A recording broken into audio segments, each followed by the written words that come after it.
Hello everyone, welcome back to my channel. इस video में हम लोग डिस्कस करने वाले हैं ओएफएस से रिलेटेड।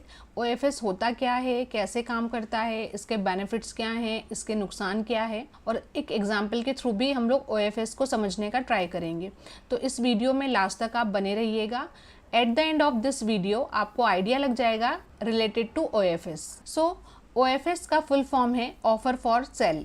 ओएफएस एक ऐसा मैकेनिज्म है जिसमें कंपनी के प्रमोटर्स या जो मेजर शेयर होल्डर्स होते हैं वो अपने शेयर्स को पब्लिक के लिए सेल करते हैं।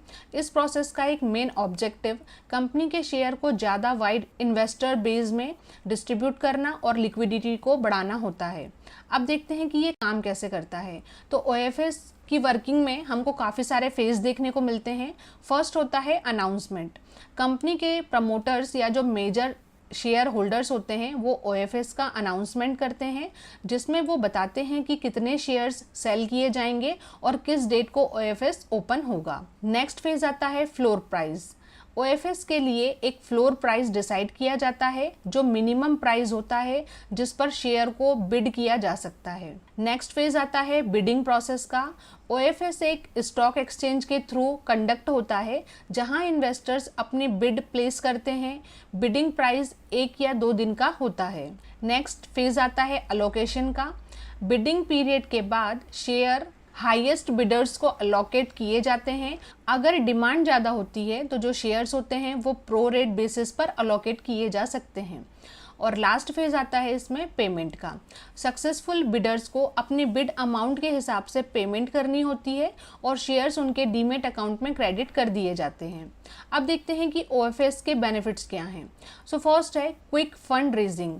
ओएफएस एक फास्ट ट्रैक मेथड है जिसमें प्रमोटर्स या जो मेजर शेयर होल्डर्स होते हैं क्विकली अपने शेयर्स को सेल कर सकते हैं और लिक्विडिटी गेन कर सकते हैं। नेक्स्ट आता है इंक्रीज्ड लिक्विडिटी। मार्केट में ज़्यादा शेयर्स अवेलेबल होने से शेयर्स की लिक्विडिटी बढ़ती है जो ट्रेडिंग वॉल्यूम्स को इंक्रीज कर सकता है और जो फिर इन्वेस्टर्स हैं वो उस कंपनी के तरफ या उस शेयर के तरफ अट्रैक्ट होते हैं। और नेक्स्ट आता है रेगुलेटरी कंप्लायंसेस। सेबी के नॉर्म्स के अकॉर्डिंग लिस्टेड कंपनी को minimum public share holding maintain करना होता है, तो ओएफएस के थ्रू ये रिक्वायरमेंट पूरी की जा सकती है इजीली। अब काफ़ी सारी कंपनीज में आपने देखा होगा कि जो प्रमोटर्स होते हैं उनकी होल्डिंग ज़्यादा की देखने को मिलती है, तो उनका जो 3 इयर्स का पीरियड रहता है उसके अंदर उनको जो मिनिमम होल्डिंग है वो 75 करनी होती है, उससे ज़्यादा वो नहीं कर सकते।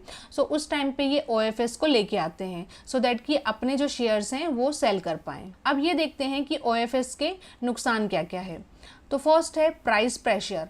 ओएफएस के टाइम अगर शेयर्स की जो सप्लाई है वो ज़्यादा हो जाती है तो शेयर प्राइस पर डाउनवर्ड प्रेशर भी आ सकता है और शेयर का प्राइस कम हो सकता है।